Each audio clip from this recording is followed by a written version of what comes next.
사도행전 제2장 42절, 그 다음에 45절서부터 마지막 절까지 있는 말씀 읽도록 하겠습니다. 사도행전 제2장 42절부터 있는 하나님의 말씀을 들으십시오. 그들이 사도의 가르침을 받아 서로 교제하고 떡을 떼며 오로지 기도하기를 힘쓰니라. 45절부터입니다. 또 재산과 소유를 팔아 각 사람들의 필요를 따라 나누어 주며 날마다 마음을 같이하여 성전에 모이기를 힘쓰고 집에서 떡을 떼며 기쁨과 순전한 마음으로 음식을 먹고 하나님을 찬미하며 또 온 백성에게 칭송을 받으니 주께서 구원받는 사람을 날마다 더하게 하시니라. 주께서 이 말씀을 사용하셔서 필요한 은혜를 우리에게 베풀어 주기를 원합니다. 이 본문은 신약교회가 처음 시작했을 때의 모습을 우리한테 잘 얘기해 줍니다. 구약교회는 아주 커다란 덩치로 움직여졌죠. 그죠? 그래서 이스라엘 백성 전체가 구약교회를 형성하고 있습니다. 이제 그 안에서 어떤 사람은 이제 주님의 위로를 기다리면서 신약교회가 됩니다. 예수 그리스도께서 오셨을 때 그를 받아들여가지고 신약교회가 되지만 어떤 사람은 구약교회에 속해 있었었는데 참교회에 속해 있다면 자연스럽게 그 사람들이 다 신약교회 회원이 되어야 되는데요. 그러지 아니하고 신약교회에 맨 처음에 속해 있던 사람이 오순절날 이 사람들이 모였을 때 120문도 정도의 사람들, 그러니까 요번에 요 수련회에 참석한 무리 정도가 신약교회를 형성하게 됩니다. 이 사람들은 아주 독특하게 원칙적으로는 모든 종류의 사람들이 다 이제 들어와야 되는데 현실적으로는 그러하지 못하고 유대인 가운데서, 즉 구약교회에 속한 사람들 가운데서 일부가 이 안으로 들어오죠. 그래서 한 120명이 시작했는데 오늘 읽었던 본문 바로 앞에 이제 사도 베드로가 복음을 선포했을 때 여러 말로 확증하면서 너희가 이 패역한 세대에서 구원을 받으라 이렇게 얘기했을 때 이 사람들이 우리가 믿습니다 그러면서 믿는 표로 세례를 받았어요. 그날 그 말을 받은 사람들이 세례를 받음에 이날에 신도의 수가 3,000이나 더하더라 이렇게 얘기해요. 그죠?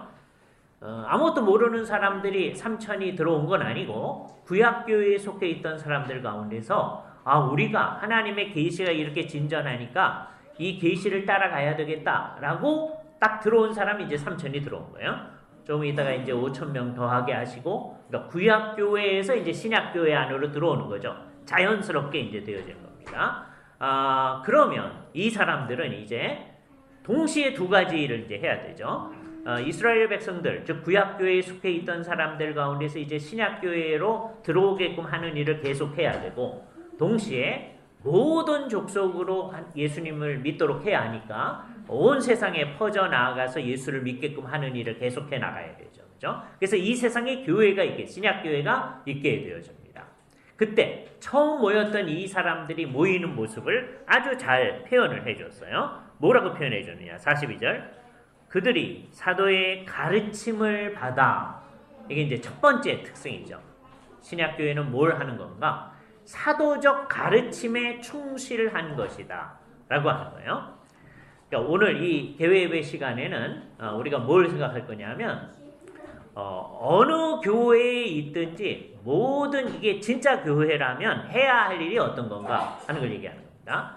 이따가 이제 저녁 예배하고 내일 얘기는 근데 우리는 왜 언약교회라고 해서 모이는가 그거를 생각할 거예요.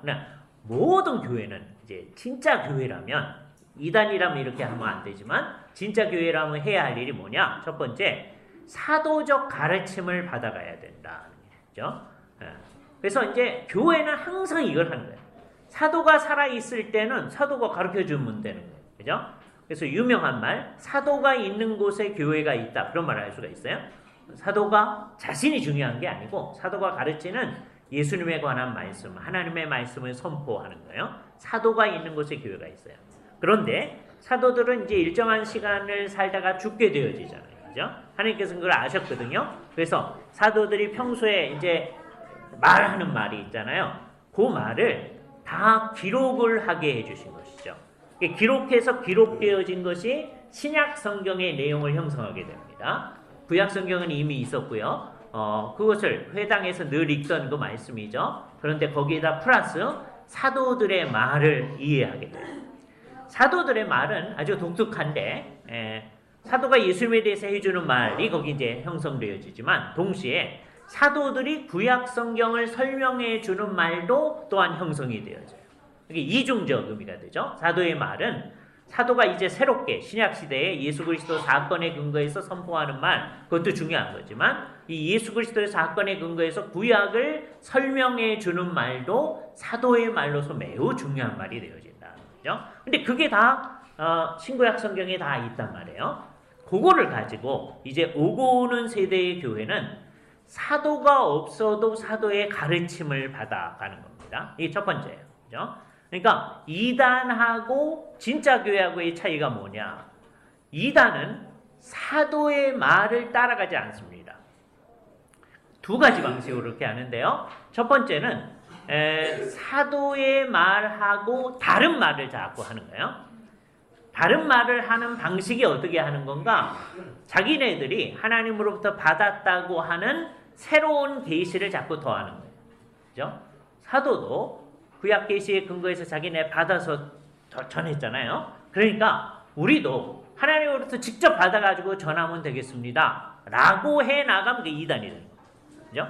우리도 마찬가지예요. 우리라고 해서 우리가 이단이 안 되는 게 아니고 우리도 하나님께서 우리에게 이런 계시를 새롭게 주셨습니다. 라고 해나가기 시작하면 그게 이단이 되어져요. 그죠? 그래서 진짜 교회하고 이단, 교회의 차이점의 첫 번째가 여기서 나타나는데 어디서 나타나느냐? 사도의 교훈에 끝까지 붙들어 있느냐? 아니면 그것 말고 우리가 새롭게 하자는 얘기를 하느냐? 그죠? 그래서 이 새롭게 하자는 방식이 이제 두 가지로 나타나는 거예요. 사도도 하나님의 말씀을 받아가지고 전했으니까 우리도 우리 시대에 하나님의 말씀을 받아서 전하겠습니다. 라고 하는 것. 그래서 사람들이 하는 얘기를 가만 들어봤더니 대개는 이제 성경 얘기를 한다고 해요. 그런데 결국은 사도의 가르침에서 벗어나는 얘기를 자꾸 하는 거죠. 우리 시대에 우리가 잘 아는 이단 가운데 신천지가 그 대표적인 예입니다. 신천지는 성경 공부를 하게 한다고 열심히 노력을 해요. 그렇죠? 네. 심지어 신천지에 갔다가 온 사람들이 뭐라고 그러냐 하면요. 야, 근데 우리가 왜 신천지에 갔었지? 그런데요. 근데 자기들이 하는 말이 그래도 신천지는 성경적이잖아. 그런데요. 예? 이게 얼마나 이상한 거예요? 성경을 해석해 준다고 하는데 성경을 이상하게 해석해 주는 거죠. 그러니까 자기네가 받았다고 하는 새로운 계시의 근거에서 성경을 해석해 주는 거예요. 그러니까 아주 노골적인 이단은 성경은 옛날 거고 거기다가 이제 하나님이 새로운 계시를 준다. 그래서 우리는 이것과 이것을 다 받아들이는 거다. 그러면 아주 노골적인 이단이 됩니다. 예를 들어서 몰몬교가 그 대표적이에요. 몰몬경, 성경, 몰몬교도 성경 받아들이고 그런데 몰몬경도 주님께서 주신 거다. 그렇게 하는 거예요. 이 둘 다를 받아들이는 거예요. 그래서 우리는 그걸 이단이라고 해요. 여호와의 증인도 마찬가지입니다. 자기들에게 맨 처음에 그 여호와의 증인을 세운 사람한테 하나님이 주신 계시와 성경을 정확무어한 하나님의 말씀으로 그 사람들도 얘기해요. 왜냐하면 여호와의 증인을 맨 처음에 만든 사람이 워낙 스코틀랜드 장로교회 사람이었거든요. 그러니까 이 사람도 성경을 정확무어한 하나님의 말씀이라고 생각하는 사람이에요. 그러니까 여호와의 증인도 성경을 정확무어하다고 그래요. 우리하고 똑같아요. 근데 차이점이 뭐예요? 그거에다가 뭔가를 하나 더 하는 거예요. 자기네 교주를 통해서 하나님이 주신 계시. 그러면 이단이 되는 거죠. 그죠? 천주교회도 마찬가지예요. 성경을 중요시해요, 그분들도. 그런데 이거 외에 옛날서부터 전승되어진 것, 이거를 더 집어넣는 거죠. 그죠? 예. 우리는 뭐예요? 성경 이외에는 아무것도 인정하지 않는 거죠. 이건 정말 중요한 거예요. 진짜로 그러느냐? 이게 이제 우리의 큰 과제입니다. 그거에 철저한 거. 그 내용에 있어서 그게 철저해야 된다. 그 다음에 요즘은 이제 어떤 사람이 나타나느냐 하면 사도들은 1세기 사람들 아니냐. 우리는 21세기다. 훨씬 더 성숙했다. 그러니까 하나님의 뜻을 더 잘 알 수 있다. 그러면서 사도들이 말한 뜻은 21세기적 의미에서는 이런 거다. 라고 하면서 새로운 얘기를 막 하는 거예요. 그랬을 때 이게 다 이단으로 나아가는 길입니다. 흥미로운 일은 옛날에는요. 이렇게 성경에다 뭘 더하면 누구든지 그건 이단이다. 그래서 이제 이단이라고 했었거든요. 오늘날에 사도들의 말에 근거해서 자기의 해석을 얘기한다고 하면서 얘기를 하면은 그건 이단이라고 사람들이 안 하려고 들어요. 네? 되게 이제 그런 입장을 우리가 자유주의 신학의 입장이라고 해요. 되게 이제 대학 교수들이 그런 얘기를 하거든요. 대학 교수들이 그런 얘기를 하면 이거는 굉장히 심오한 학문적인 것이다. 그래서 따라가려고 하는 사람들이 있어요. 너무 억울한 거예요. 예. 그럼 옛날 이단자들 너무 억울하잖아요. 자기는 하나님 앞에 직접 받았다고 해서 말을 했는데 그거는 이단이고 쟤는 사도의 가르침에 어긋나는 얘기를 했는데 그것도 그건 유명한 교수님이 얘기한 거니까 괜찮고 그럼 억울하잖아요. 그런 건 안 되는 거죠. 그러니까 언제든지 이게 첫 번째 것은 사도의 가르침에 어긋나거나 거기에 뭔가를 덧붙이려고 하는 작업들 그거 안 되는 거다라고 하는 걸 분명히 해야 돼요. 예, 이게 첫 번째, 나머지 모든 게 여기에 걸려요. 예, 왜냐하면 나머지를 잘해도 이 문제, 사도의 가르침을 공부를 안 한다, 사도의 가르침에 충실하지 않는다라고 하면 그건 이단의 길로 가기 때문입니다. 이제 둘, 셋, 넷 생각을 할 거거든요. 그러니까 진짜 교회라면 어떻게 되냐면 사도의 가르침을 잘 받아서 나머지 모든 일을 하려고 하는 것, 그것이 교회의 큰 특성이다. 이게 아주 첫 번째 특성입니다. 그래서 교회는 언제든지 모여가지고 사도의 가르침을 공부하는 일에 집중해 왔었습니다. 그러니까 여러분이 잘 정신을 차려야 됩니다. 이게 사도의 가르침에 벗어나는 일에 열심을 보이면은 이거는 열심히 하면 할수록 잘못하는 거다라고 생각을 해야 돼요.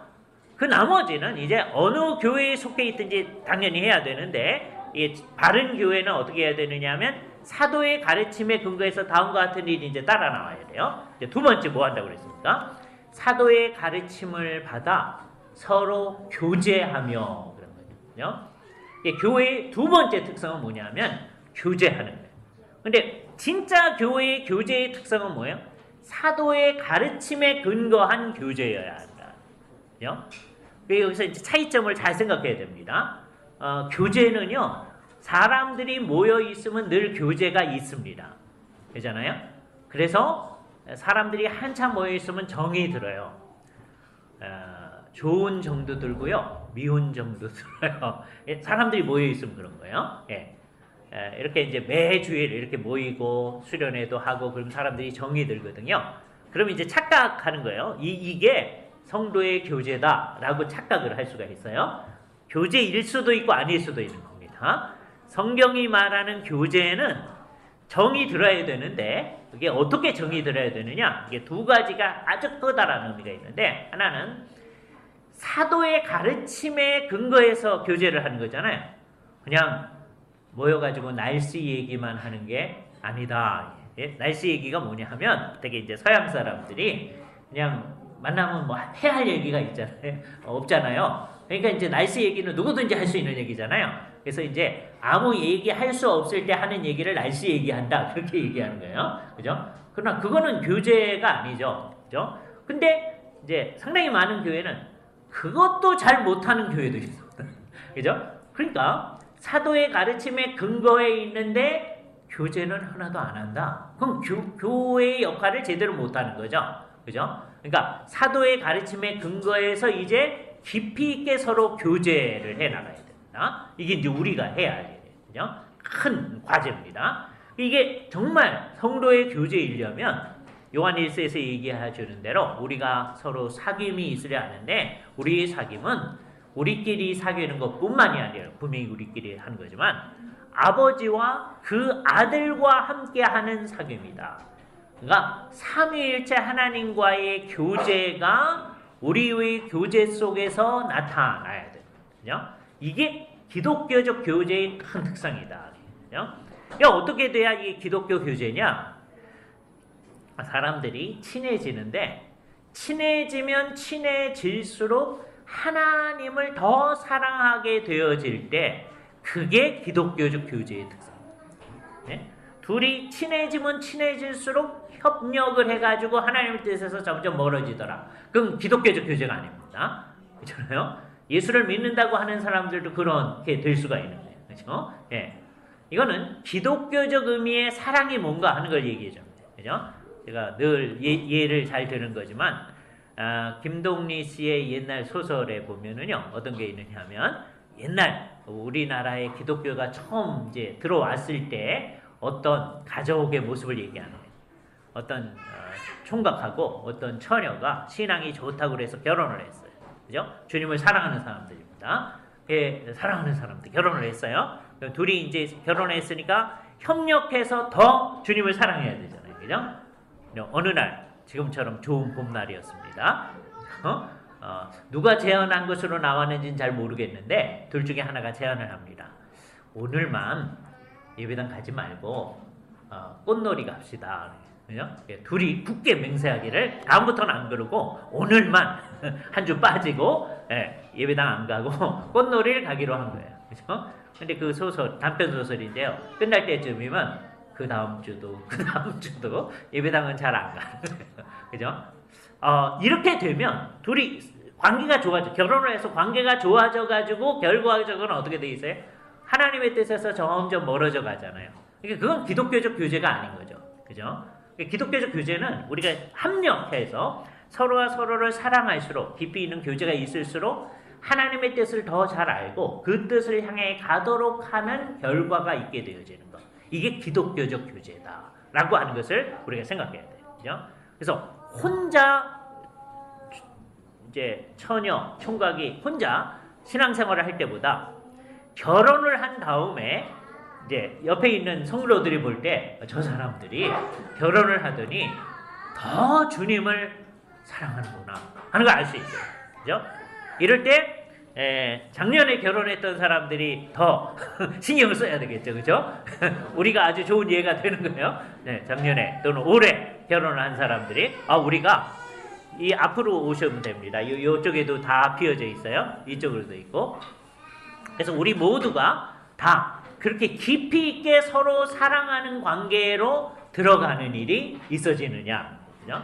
그런데 이 교제가 얼마나 구체적인지 성경 보면은 이렇게 얘기하는 거예요.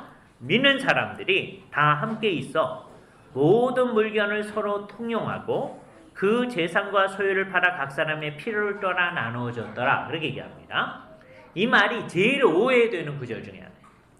제가 확인은 못했는데요. 아마 사실일 거예요. 우리 이제 해방된 다음에 이제 남북이 나뉘어져 있잖아요. 북한에서 한번 이 사도행전 2장을 자기네 내는 신문에 전면에 낸 적이 있다고 그럽니다. 네, 확인 안 해서 정확히 몰라요. 이게 뭐냐? 이게 기독교회가 말하는 공산사회가 아니냐. 함께 소유를 같이 하며, 그죠? 그렇게 오해하는 사람들이 있어요. 그죠? 근데 이거는 정말 잘 생각해야 됩니다. 이 사람들은 어떻게 살았느냐 하면 각자 혼인해서 각 가정에 살았어요. 각 가정에 살은 거예요. 그죠? 같이 있어라는 말을 오해하면 안 돼요. 왜냐하면 저 앞뒤를 잘 생각해 보면 이 사람들이 각각 자기 집에서 사는 거예요.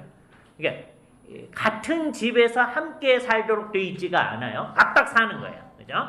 각각 살고 사유재산도 다 있어요. 이게 공산주의자는 이것을 몰고 가는 겁니다. 사유재산이 있으면 안 된다. 그런데 사유재산이 100년 동안 이 공산주의 실험을 해봤거든요.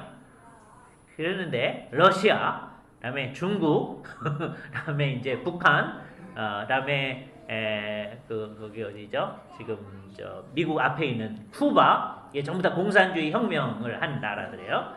사유재산 없나요? 네? 우리가 실험을 해보자, 한 100년 동안 실험을 해보자, 그러면 못할 거예요. 근데 이상한 역사가 딱 해서 이제 하는데요. 예? 흥미로운 겁니다. 밥을 옛날에, 지금은 안 그러지만 옛날 하는 용어로, 지금은 이 용어가 없어졌어요. 북한에도. 근데 옛날에 한 몇십 년 전에서 밥 공장에서 해가지고 그냥 먹으면 각 집에서 식사 준비하고 하는 그 일이 없어질 거 아니에요. 편안하게 먹을 수 있겠죠. 그죠? 다 싫어하는 거예요. 예? 여러분 같이 이제 먹어봐서 알겠지만 우리는 이제 각각 점심 할 때 각각 준비해 와서 먹으니까 그래도 맛있잖아요. 예? 근데 밥 공장에서 이렇게 해서 먹으면 사람들이 다 어떻게 느낄까요? 그 잘 안 먹으려고 하더라고요. 그죠? 예. 이게 정말 이상한 일이에요. 이게 한번 생각을 해보세요. 이거는 애들 키우는 것도 마찬가지고 각 집에서 식사하는 것도 마찬가지인데 각 집에서 이렇게 식사하고 각 집에서 애들 키우라고 하는 것하고요. 그냥 우리가 같이 공동으로 애들을 키워내라 라고 하는 거하고 어느 게 애들을 더 열심히 키울까요? 각 집에서 이렇게 하는 게 정말 이상하게 거기에 욕심도 작용하고 나쁜 것도 작용하고 하는데 그렇게 해서 정말 아이들을 잘 키워내도록 한 겁니다. 그렇잖아요? 너희가 공동으로 돌봐라. 그러면 이게 잘 돌아갈까요? 안 그러게요. 식사도 제대로 안 될 거예요. 그죠? 실제로 그런 일이 있는 겁니다. 그죠? 그러니까 이거를 오해하면 안 돼요. 그죠? 이 교제는 어땠느냐 하면 굉장히 구체적이었다는 거죠. 사유재산이 다 있는데 교회 공동체를 위하여서 자기 사유재산 가운데 필요하다고 생각하면 상당수를 내어가지고서는 사도들의 발 밑에 주면 사도들이 그걸 가져다가 사람들의 필요를 따라 나눠주는 거예요. 그죠? 그러니까 교회 공동체가 뭘 하는 거냐? 이게 기본적 출발점이 어떻게 되어 있느냐 하면 이게 타락한 이후의 상황 가운데서 교회 공동체가 있잖아요. 타락한 이후의 상황에는 사람들의 능력이 다 차이가 있습니다. 그리고 사람들의 특성이 다 차이가 있어요. 그래서 부라고 하는 게 이게 공평하게 배분돼 있지가 않아요. 공산주의라고 하는 거는 그거를 어떻게 산술적으로 평균화할까를 생각을 한 거예요. 옛날에 또 복잡한 문제가 있으니까. 근데 그게 안 되는 것을 아주 분명히 하면서 각자 알아서 하되 그거를 성령님에 의해서 감화받은 사람들이 교회 공동체를 통하여서 일종의 부의 재분배가 이루어지게끔 하는 일을 하는 거예요. 그 부의 재분배가 이루어진 다음에도 모든 사람이 똑같이 살고 그렇지는 않습니다. 그런데 어떤 사람이 뭐가 필요한가 하는 것을 잘 알아가지고 사람들이 다 나누어 나가는 역할을 하는 거죠. 그죠? 그리고 그 나누는 역할을 하는 사람들이 집사님들인 거예요. 나중에 사도행전 쭉 보면. 그래서 교회 공동체는 아주 구체적으로 이때는 집사들이 없어서 요것대로 하다가 또 문제에 딱 봉착을 하기도 합니다. 초대교회에도 문제가 있었던 교회다. 문제가 있으면 그걸 해결하면 되는데 성령님의 인도하심을 따라 이제 해결하는 거죠. 그래서 어떻게 하느냐? 교제를 하는데 매우 구체적으로 한다. 추상적이지 않다는 게 우리가 그냥 하나님의 자녀다. 그러니까 너하고 나하고 형제자매다. 그냥 그렇게 하고 이제 많은 게 아니고 구체적으로 내가 가진 재물 중에 상당수를 내어놓고 그러면 사도들이 그것을 나누고 이렇게 하는 거예요. 구체적이니까 문제도 발생합니다. 사도들이 지금 여기 12명이거든요. 12명이 지금 13,000명 이상의 사람들을 이렇게 돌아보려고 할 때 문제가 생길 거 아니에요? 당연히 문제가 보이겠죠. 그러니까 나중에 이제 이 사람들을 돕기 위해서 집사님들이 세워지고 하는 거잖아요. 그래서 각자 일이 있는 대로 나누어서 맞는 일을 하는 거죠. 그래서 주님이 원하는 구체적인 교회가 이루어지게 하는 게 두 번째 특성입니다. 교회는 어느 교회든지 정상적이려면 교제가 이루어지는 거다. 그죠? 이거를 개인의 입장에서 한번 보세요. 이따가 맨 마지막에 점검할 겁니다. 그리고 난 다음에 세 번째는 뭘 하고 있어요? 세 번째는 기도에 전혀 힘쓰니라 그랬죠. 서로 교제하고 떡을 떼며 오로지 기도하기를 힘쓴다 그랬죠.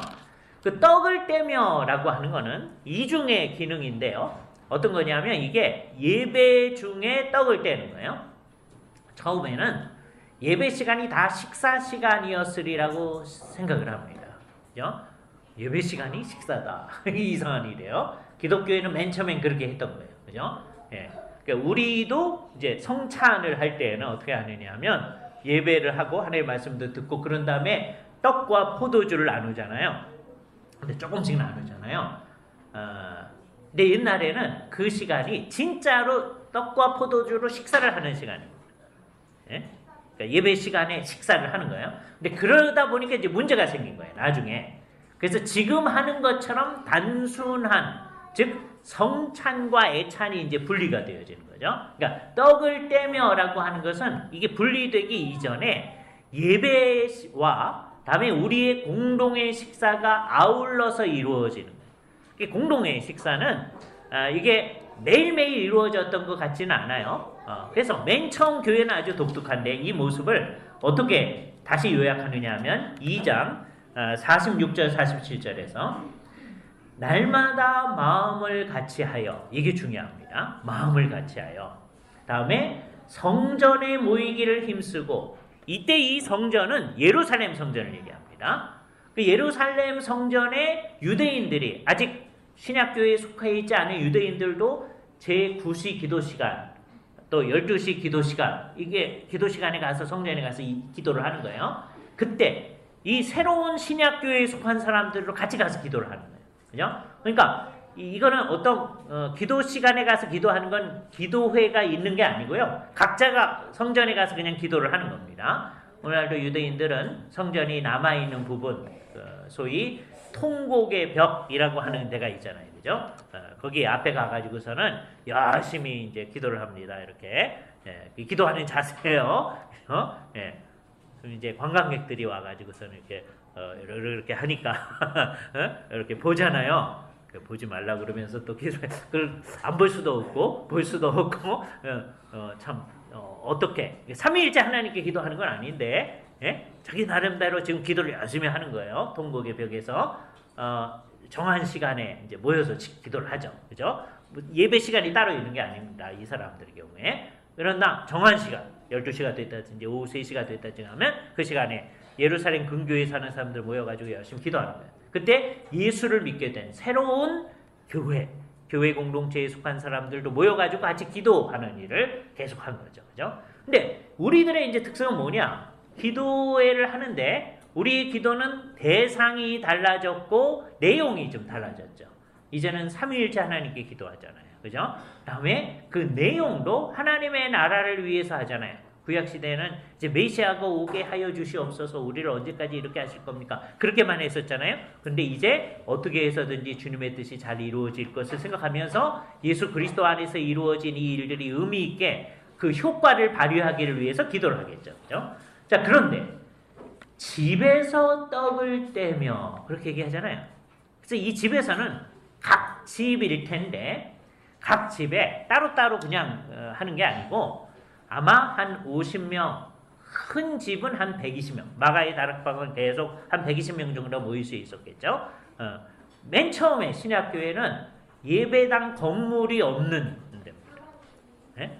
그러니까 우리는 그래도 지금 하남시의 일정한 다니엘 빌딩에 3층을 이제 빌려서 사용하고 빌딩이 있는 거잖아요. 사용하는 곳이 있지만 그런데 그건 없어요. 그러니까 어떻게 하느냐? 누구누구의 집에 그냥 모이는 거예요. 지금 맨 처음에 120명이었다가 하나님께서 이제 3,000명 더 하시고 또 이제 5,000명 더 하시고 그러니까 그 사람들이 다 조각조각 모여가지고서 누구네 집에 모이는 거예요.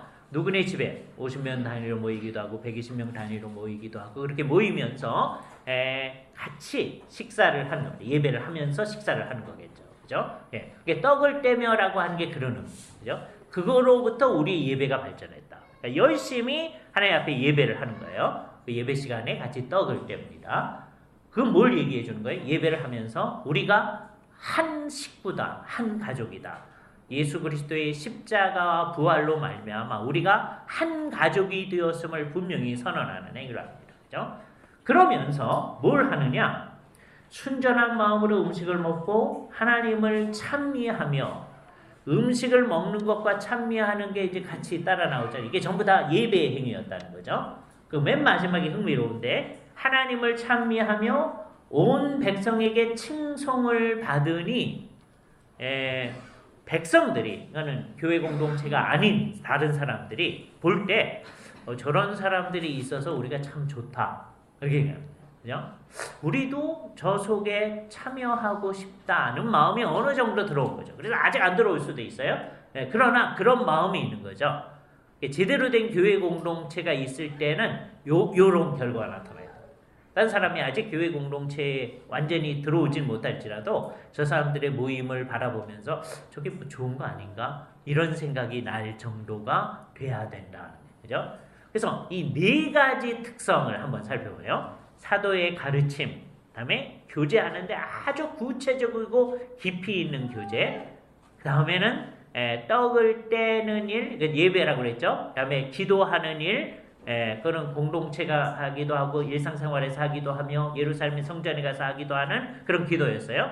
그리고 결과적으로 다른 사람들이 칭송하는 일, 요게 나타나는 이제 교회, 처음 교회의 모습이었습니다. 그걸 볼 때 우리가 이제 예수를 진짜로 믿는 교인이다 하면 우리에게 반드시 있어져야 하는 일 몇 가지가 있게 되어지는 거죠. 어떤 마음이 있어져야 됩니까? 우리는 사도의 가르침을 날마다 공부해 가야 되겠다. 그죠? 이 질문이 우리 속에 있어져요. 사도의 가르침. 이거는 우리의 나머지 모든 것을 규정하는 거죠. 교제도 사도의 가르침에 근거해서 하는 거고, 그다음에 예배도 사도의 가르침에 근거해서 하는 거고, 다음에 우리가 기도하는 것도 사도의 가르침에 근거해 하는 거고, 다음에 우리가 이 세상에 살아나가는 그 모든 것, 칭송을 받는 그 방식도 사도의 가르침에 근거해서 해 나가는 거잖아요. 그 일이 있어져야 된다. 그래요. 그 다음에는 뭔가 사도의 가르침을 향해 나아가려는 그 열심이 있는 거. 이게 제일 중요한 겁니다. 개인으로서는. 두 번째는 그래서 서로 교제하는 거예요. 그러니까 어느 교회든지 그게 참 교회라면 이제 어떻게 돼야 되느냐? 우리 그런 분이면 보이지만 미국에 살다가 이제 한국에 왔다 해보세요. 그럼 어느 교회에 속해야 되잖아요. 그랬을 때 우리가 정말 좋은 신자라면 이제 어떻게 되는 거냐? 어느 교회 공동체에 속하든지 우리로서는 이 네 가지를 힘쓰는 일로 나타나는 거예요. 사도의 가르침을 잘 찾아서 배워나가는 데 힘쓰게 되는 거고, 다음에 서로 교제하는 데 힘쓰게 되는 거고요. 다음에 열심히 기도하는 일에 힘쓰게 되는 거예요. 교회 공동체에 속해서 하는 일에. 그리고 그 사는 모습을 바라보면서 다른 사람들이 이게 괜찮은 거다라고 얘기하는 일이 나타나도록 하는 일이 힘쓰는 거죠. 그러니까 이건 공통적입니다. 그죠?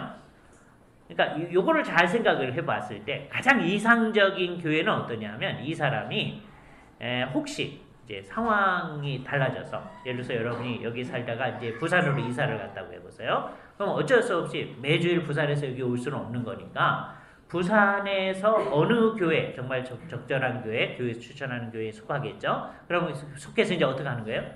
이 네 가지 일에 힘쓰는 모습이 나타나요. 그죠? 그러면 이제 부산에 있는 교회의 성도가 이렇게 봤을 때는 그 사람들이 볼 때 맨 처음 오시는 분이죠. 그러나 어느 교회에서 이제 임명을 왔다고 했을 때 몇 주일 이제 같이 지내다 보면 저분들의 그 삶의 모습이 이게 진짜 열심히 하는 성도의 모습이구나. 우리도 그렇게 힘써야 되겠다. 그 모습이 나타나는 모습이어야 되는 거죠. 그죠? 그래서 어느 교회에 가서든지 참 성도의 역할을 잘 할 수 있는 성도. 이게 제일 제대로 된 겁니다. 그죠? 예. 이제 좀 이제 잘못되면 우리가 어떻게 되느냐 하면 어느 교회에 가서도 성도의 역할을 잘 못하게 되는 성도. 이렇게 되면 이게 심각해져요. 예. 이 얘기를 왜 드리냐? 우리가 자칫 잘못하면 그런 사람이 될 수 있기 때문에. 그죠? 어디서든지 까다로운 사람이 되는 거예요. 그죠? 언약교회에 속해 있다가 다른 교회에 가면 자칫 잘못하면 그렇게 될 수가 있어요. 그죠? 예. 그러지 않아야 된다. 그죠? 그래서 이건 정말 안타까운 일인데요. 이런 얘기를 들으면 안 됩니다. 예를 들어서 어느 성도들이 이제 왔는데 어느 교회 성도들이 왔는데 그 사람이 예를 들어서 순복음교회 출신이다. 네? 또는 성결교회 출신이다. 그러면은요 많은 목사님들이 하는 얘기예요. 그럼 이 사람들은 어떤 특성을 보이냐면 열심히 한다. 그 다음에 옛날 교회보다 하나님의 말씀을 이제 되게 이제 우리 주변에 있는 교회들이니까 잘 공부할 수 있는 기회가 주어지니까 그것 때문에 너무 좋아합니다. 그죠? 하나님의 말씀을 잘 배우면서 열심히 하는 모습. 뭘 열심히 합니까? 이 성도의 교제의 일, 성도들을 돌아보는 일, 기도하는 일, 이거 열심히 하는 거죠. 그죠? 어느 교회 가서나 수요기도 열심히 나가고 다음에 성도들을 돌아보고 하는 역할을 하는 거니까 그걸 잘 하는 거예요. 그죠? 근데 우리가 자칫 잘못하면 예를 들어서 여러분들이 부산이나 그 해남이나 뭐 이런 데로 이사를 가게 됐다고 해보세요. 거의 올 수 없는 상황을 생각하는 거예요. 나주에서도 오는 분이 있으니까 우리가 뭐 딴 얘기 할 수 없지만 그래도 그렇게 이제 해남 정도 되면 더 멀니까 그죠? 오기 어렵잖아요. 그러면 이제 해남에 있는 어느 교회 가서 신앙생활을 해야 되잖아요. 그런데 그 교회에서 돌아봤을 때 여러분들은 정말 이 모든 면에서 열심히 하는 성도다 라는 말을 들을 수 있어요. 그죠? 그러지 못하면 우리가 신앙생활을 제대로 한 건가? 그런 생각을 해요. 그죠? 그래서 이게 우리가 해야 할 일입니다. 근데 우리는 지금 이제 여기서부터 딴 데 가서 신앙생활 하는 게 아니고 그 신앙생활을 여기서 하는 거예요. 여기서 하는 거니까 우리가 지금 여기 처음 교회가 나타냈던 이 신앙의 특성을 정말 잘 드러내는 일을 해야 되겠죠. 그죠? 그래서 진짜 좋은 성도는 어디 가서나 잘하는 성도다. 이렇게 생각해야 됩니다. 이걸 이제 제가 늘 쓰는 말로 표현한다면 우리 학생들한테 하는 말, 우리 학우들은 전천후로 은혜를 받는 사람들이 돼야 된다. 우리 학교 학생들이 잘못하면은요 이제 어떻게 되느냐, 어느 교회 가잖아요. 그럼 도무지 설교를 듣지 못하는 사람이 됩니다. 왜요? 목사님 설교가 이거는 이런 문제가 있고요, 저건 이런 문제가 있고 그렇게 한다는 거예요, 그죠? 그래서 아무 설교에도 은혜를 받지 못하는 사람이 되면 그 사람이 망가집니다, 그죠? 제가 강조하는 게 뭐냐? 진짜 예수를 사랑하는 사람은, 진짜 신학생은 어떤 설교에도 은혜를 받는 사람이 돼야 된다. 모든 설교에도, 그죠? 그래서 제가 늘 하는 말이 있어요. 그 설교에서 은혜 받는 방법이 두 가지가 있는데, 대개 이제 어디서 걸려 넘어지느냐 하면 그 읽어놓은 성경에 충실하지 않을 때 우리 학우들은 걸려 넘어지거든요. 그런데 일단 그거는 이제 공부를 할 거니까 학교 와서 공부하잖아요. 그러니까 그거를 거기서 찾지 말고 일단 어떤 설교를 들어도 좋은 얘기는 다 있거든요. 그게 이제 그날 읽은 본문하고 관련이 있느냐 없느냐 그건 별개예요. 그거하고 관련 없는 설교가 너무 많기 때문에 그런데 그거하고 상관없이 좋은 얘기는 다 있을 거 아니에요, 그죠? 그 좋은 얘기는 다 따라갈 만한 얘기죠. 정말 이상한 목사님이 아니고서야 성경이 말하는 대로 하지 말자 이런 사람이 있겠어요? 다 성경 얘기하는 거 같죠? 다음에 두 번째는 뭐가 있느냐? 우리에게는 본문이 있다. 그죠? 본문을 잘 묵상하면 그 본문이 은혜가 되는 거죠. 그러니까 우리는 어떻게 돼요? 어느 설교에나 은혜를 받는 게 되는 거죠. 그죠? 그래서 우리는 어느 교회에 가든지 이게 아무 데서나 진짜 은혜를 받는 사람이 되어야 됩니다. 그죠? 그런데 이제 요 얘기를 함으로써 이제 오늘 저녁과 내일 얘기를 준비하는 거예요. 근데 우리는 이제 여러 형편이 근거해서 언약교회, 청주 언약교회로 모이든지 안양 언약교회로 모이든지 하여튼 언약교회로 모여서 신앙생활을 하기로 한 거예요. 그럼 언약교회로 우리가 모인다라고 하는 것이 도대체 어떤 의미인가 하는 것도 생각을 해봐야죠. 그죠? 그러나 오늘 이 시간에는 우리는 어떤 교회 속에 가더라도 여러분이 한 300km 떨어진 상황 속에서 이제 다녀야 된다면 어느 교회로 이명을 해가야 될 교회인데, 그런 상황 속에서도 그 교회 성도들이 볼 때 이마만큼 열심히 하는 사람이 없다라고 해야 하잖아요. 그죠? 여러분이 그런 상황, 여러분이 이제 부산으로 다 이사를 가게 됐다. 그래서 부산에 있는 어떤 교회에서 여러분이 임명을 받아가지고서는 여러분이 신앙생활하는 모습을 볼 때 정말 열심히 하는 분이 우리한테 오셨다. 이래야지 이 사람이 어디서 신앙생활을 했는데 신앙생활이 이렇게 하냐, 이런 소리를 들으면 안 되죠. 그죠? 그러니까 우리는 어디 가서든지 환영받는 성도가 돼야 된다. 그걸 아주 분명히 하는 토대 위에서 이제 오늘 저녁서부터는 이제 왜 우리는 언약교회에서 모이는가 그런 얘기를 하도록 하겠습니다. 같이 기도하시죠. 거룩하신 주님, 이번에 수련회를 하면서 교회에 대해서 공부할 수 있게 하심을 감사합니다. 주님, 우리들을 주님의 은혜 가운데서 함께 이끌어 주신 것을 감사드리오며 이 수련회의 과정 가운데서 필요한 은혜가 우리에게 넘치도록 함께 하여 주시옵소서. 주의 백성들이 주의 뜻을 따라 갈 수 있는 여러 여건들을 주께서 이끌어 주기만을 간절히 원하옵고 우리 주 예수 그리스도의 이름으로 기도하옵나이다. 아멘.